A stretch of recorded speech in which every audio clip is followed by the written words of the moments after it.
Hi, everybody. Welcome back. I hope you are finding some ways to find some joy during what is this really stressful time. I know for me, it's watching my kids run around outside now that it's finally nice out. Today, they put on their superhero costumes and went for a bike ride. So I hope you're finding some ways to get outside and try to enjoy some time spent with family. Although I know it's really stressful being at home with your family this much. At least it is for me. So today and this week, our focus is the interwar period. So traditionally, the interwar period runs from 1919 until the outbreak of war in 1939. We're going to condense that a little bit because in Social 30, you talk about the Roaring Twenties, but in Social 20, it's not one of our topics. So especially now that we're in a COVID shutdown. So we're going to focus on 1929 to 1938. What transpires during that time period that leads us into full-blown war? So I'm going to flip the screens here so that you can see what I'm talking about. Right, there is a note taker there. One note taker for the three lectures, and right, it's just an opportunity for you to jot some notes down, should you choose. I hope that you do, and follow along. So we're looking at this idea of European expansionism, right? And this idea of expansionism refers to both territorial or economic expansion, right? So in terms of foreign policy by a government. And we're looking at this in terms of the continent of Europe itself.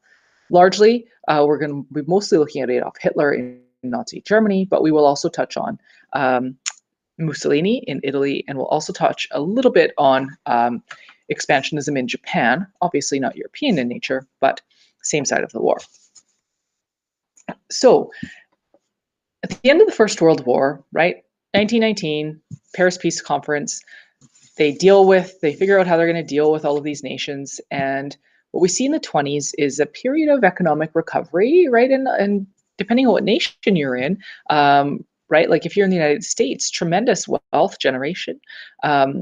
If you're in other parts of Europe, right, very much in recovery mode, rebuilding and reconstruction, right? But 1929 hits and the stock market crashes in 1929, or what's called. And the world is plunged into a Great Depression, into what's known as the Great Depression. So you've got the stock market crash coupled with agricultural disaster throughout North America and pieces of Europe with droughts. And droughts produce bad crops. They yield not a lot of crop, comparatively speaking. So you've got a worldwide depression. You've got 25% roughly unemployment, depending on where you are in the world. You've got a tremendous amount of debt owed by Germany. And if you recall, Germany owes billions of dollars in reparations.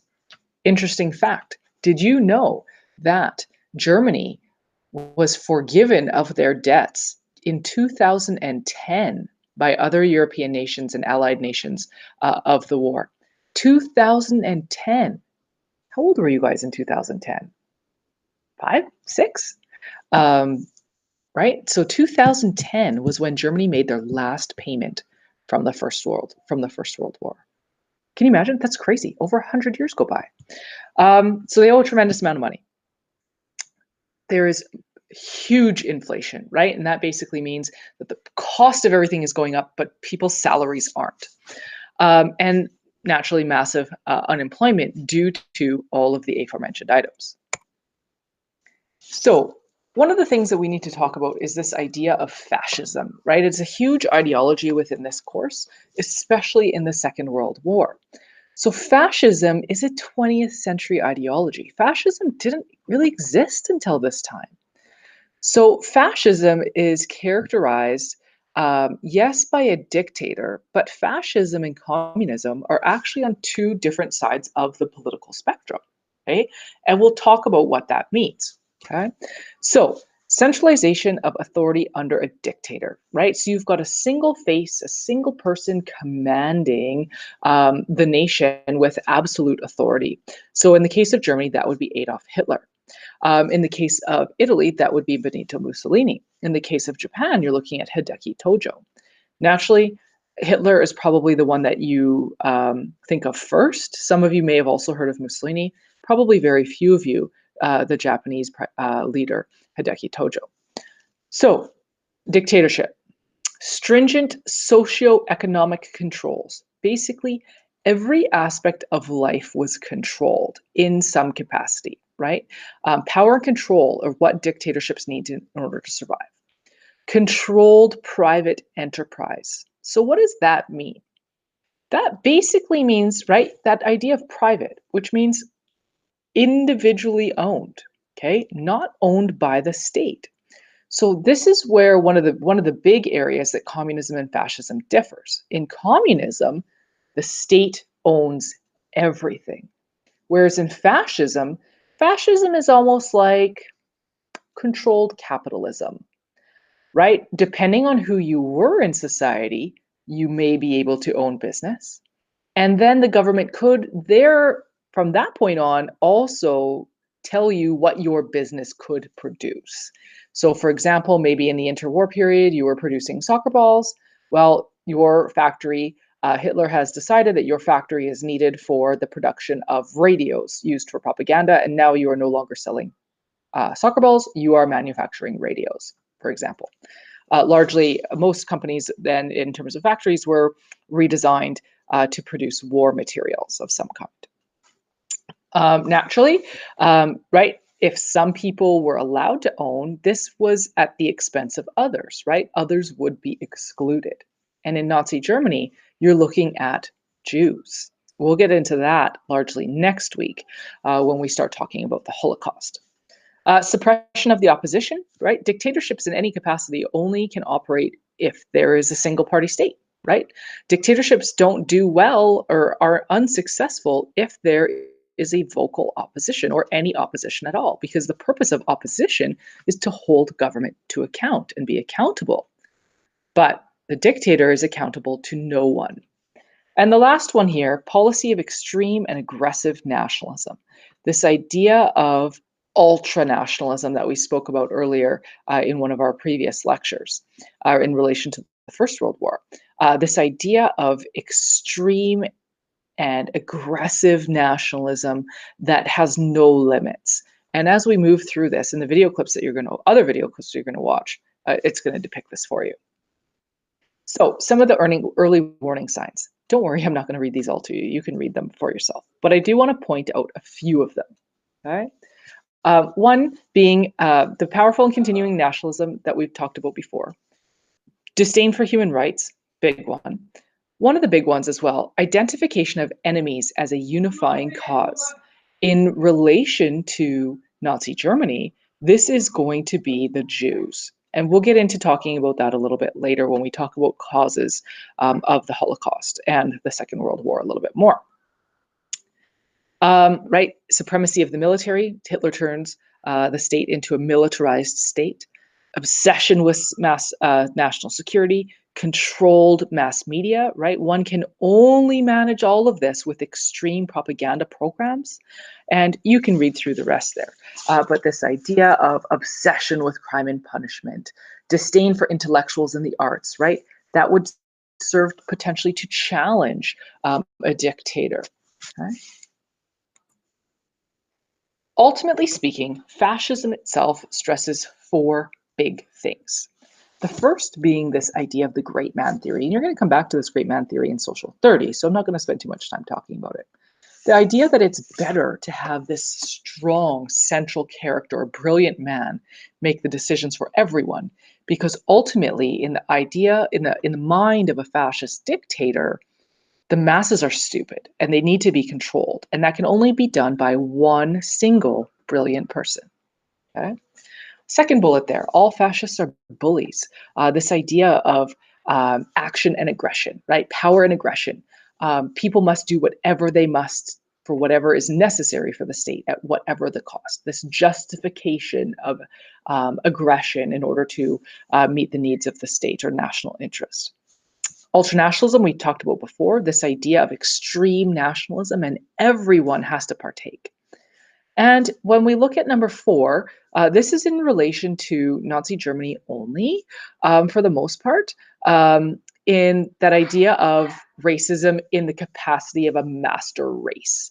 That idea of a master race idea only takes place in Germany in terms of the persecution of the Jews.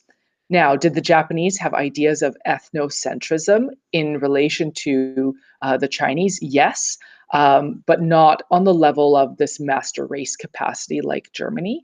We will talk about the mass atrocities committed by the Japanese in China. We'll talk about that a little bit later. But this idea of the master race was a German phenomenon.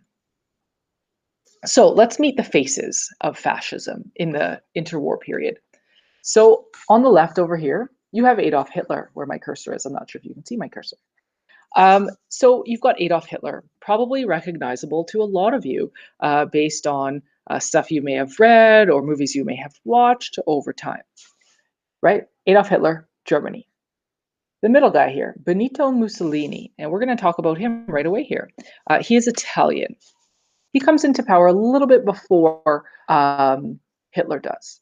And then over here on the right, Hideki Tojo of Japan. The Axis makes up one alliance of the war, as my children would say, the bad guys. So the Axis, so in World War I, we had the Triple Entente and the Triple Alliance. In World War II, we have the Axis powers, which are Germany, Italy, and Japan. One thing to note, much like the First World War, Italy does not last the entire war on this side. Eventually, Mussolini loses power, Italy switches sides of the war. So we have the Axis powers on the one side, and then the other side, where Canada will ultimately fight, is what becomes known as the Allies. And that is made up of Britain, France, and Russia. Canada jumps in as well. The United States has an isolationist foreign policy. They are not going to join until 1941. So what's interesting to note, and depending on how interested you are in history, you may know this or you may not.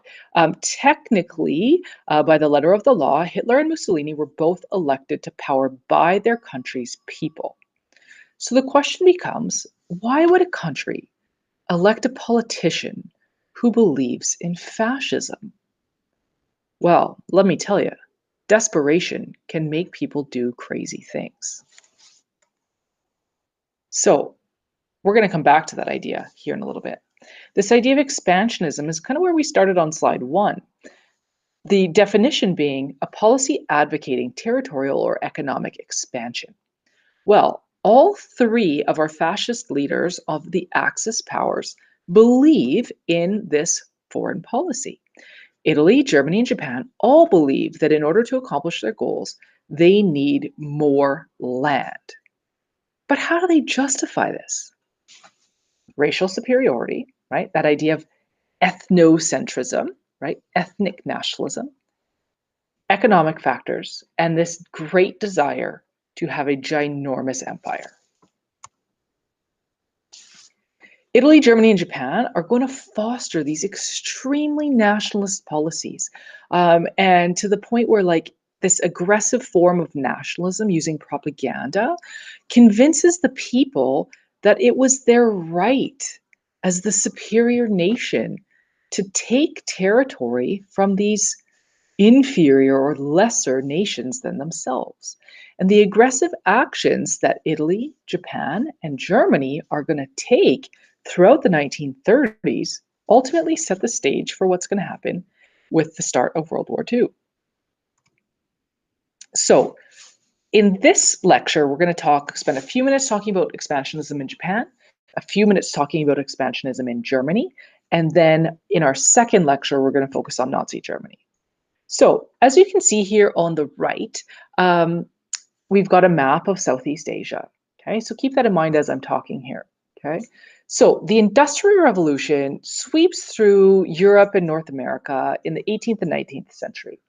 And this is going to completely change the face of society, right? You now have a capitalist society for one, but you'll talk about that in grade 12. You've got changing dynamics of power as well. And you have the advancements of technology. And technology is going to change the game when it comes to expansionism and territorial expansion over time. Right, you now have nations like you noticed in the First World War that are rivaling British imperial power. And the Japanese want a piece of that pie as well. And so, but as you can see here, right, despite industrialization occurring around the world, Japan is still an island nation. They are very isolated. Okay? So, to put things in context, Japan has a super strong military government that desires a massive, powerful empire. And when you look at where they are geopolitically in terms of their landmass in relation to others, China and Korea are basically right next door. Ultimately speaking, that military government in Japan believes that they had the right, and notice I say they believe they had the right to colonize the Pacific. And by the Pacific, they mean, right, Southeast Asia. As an Asian nation, they felt as though they had to, that it was their responsibility to liberate other Asian nations, Korea, China, from Western domination. Okay. You'll notice on the bottom of the screen there some of the different, right? You've got French territory, British territory, American territory in terms of occupation, and they wanted to liberate them, not to actually free the people, but to take it for themselves. So the British controlled Malay and Singapore. The French controlled Indochina, way down here. The Dutch controlled the East Indies, and the United States the Philippines. So why does Japan begin to expand overseas, right? That's the center of that, the flag there in the background of this map. So there's a number of reasons. I'm not going to read these all to you, but I'll kind of hit the highlights. So Japan, like all nations, got hit really hard by the Great Depression in the 1930s. And all of the other nations had practiced isolationist foreign policies and weren't importing goods in an attempt to promote their own goods. So Japan didn't have any buyers. They didn't have any sales, right? Without sales, they couldn't they didn't have the revenue to buy raw materials that they needed. And raw materials that they need were rubber, iron, coal, and oil, in addition to all the other materials they need for her industries. But those were the big ones. The army had its own thing in mind, right? They wanted Japan to be a strong empire, right? So you have admirals and generals who later take over running the government with this idea in mind. They wanted to, as mentioned on the last slide, they wanted to get rid of foreign influence in Asia. But one of the big things here to note is Japan has a population of about 70 million people in 1929. And if you know anything about Japan's geography, it is not suitable to it's not super suitable to farming. It's very rugged and very mountainous. And so they don't have enough land to feed everybody. Okay. And so they already had a colony on the mainland in Asia, and they wanted more. Okay. So what's going to happen? So this Manchurian incident.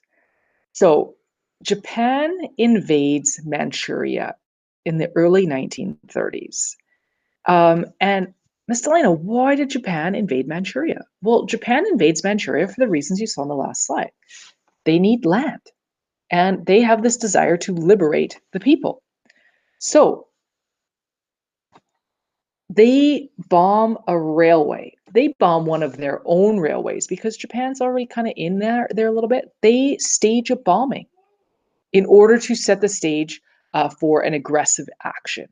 So they bomb this railway, then they fully invade, and the League of Nations, who you were introduced to last week with Batch and Battlefield, they do nothing. The League of Nations, they have no, as noted on the bottom line there, they're the watchdog of the world with no teeth. The United States didn't join, along with a bunch of other countries for various reasons that you got into last week. And so basically the League of Nations says, oh, Japan, you can't do that, Japan. And Japan says, what are you going to do about it? Japan, I told you, you can't do that. Well, what are you going to do about it?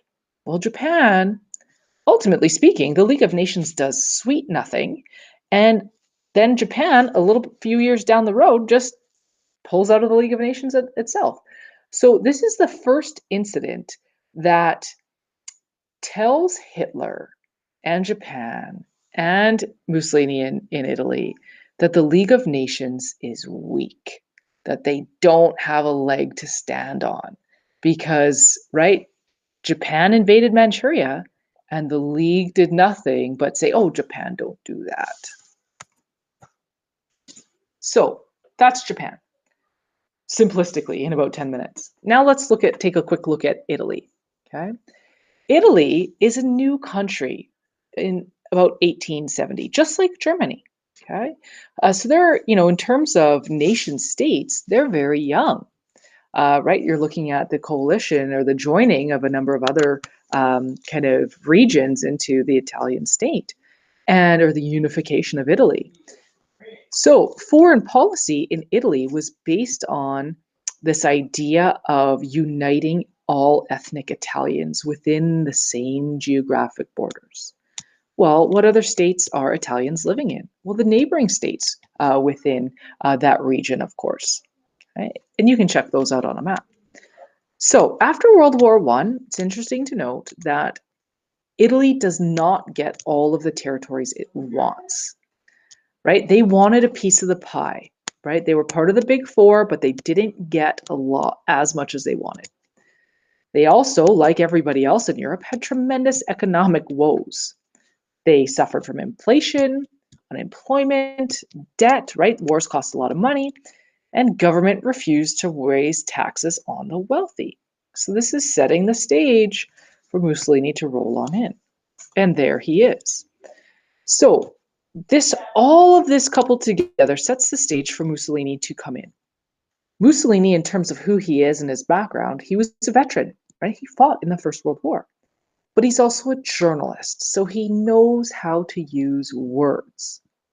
And he establishes a political party called the Fasci. Hey, Mussolini, you spelled that word wrong. It should be fascist. No. He called it the Fasci. Okay? It was a fascist party, yes. In the beginning, it was fairly socialist, but rising fear associated with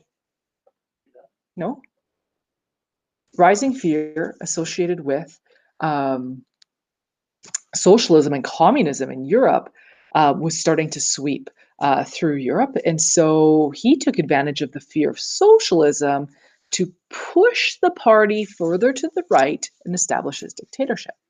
And like I said, he is a lot earlier in the game here than Hitler. Hitler's early 30s. Mussolini's on the stage in 1922. So 1922, the March on Rome leads the king. He leads the March on Rome to the king, and then the king asks Mussolini to lead the government. Sorry, that was confusing. Mussolini gets asked by the king during this event to lead the government. Nationalism is growing quickly. Italy manages to capture several Greek islands, and they start referring to that territory in the Mediterranean as our sea. This idea of superiority over others. Mussolini then creates a single-party state, what was called the corporate state, and made the trains run on time, a lot of historians say, right? A metaphor there for making the state much more efficient. So we've got our two buddies there on the right, Mussolini and Hitler. Okay? Italy is starting to make strong economic and political relationships. And so the rest of Europe is starting to kind of look towards Italy because they see some economic gains, they see some political stability. So the rest of Europe is kind of looking at Italy and is like, this fascism thing, this might be an alternative to democratic capitalism that's not going super well, and communism, which we absolutely hate. And so by 1935, Italy is going to invade Abyssinia, or what is now known as Ethiopia in Africa. And most of Italian society actually supports this, despite the fact that the League of Nations is like, no. But once again, the League of Nations, so Italy invades Abyssinia, the League of Nations really doesn't have the teeth to do anything, right? They don't have a military. They don't have support of the United States. They don't have this. They don't have that. They don't have this. And so this also sends another signal to Hitler saying, hey, failed to do anything with the invasion of Manchuria.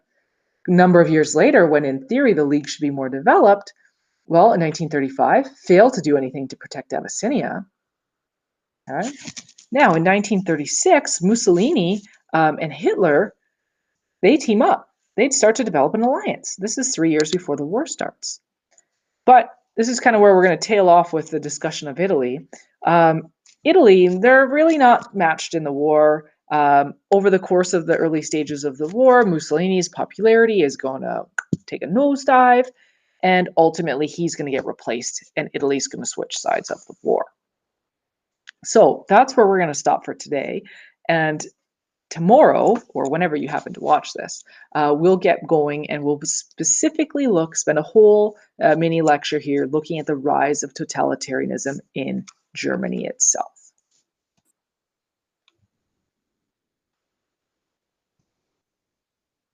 So I hope you learned a few things there, and I hope you guys have a great day. And if you've got any questions about today's stuff, just send me an email or your teacher. We'll be happy to connect with you. 2 more mini lectures coming up this week, and then that interwar timeline task. Have a great day, everybody.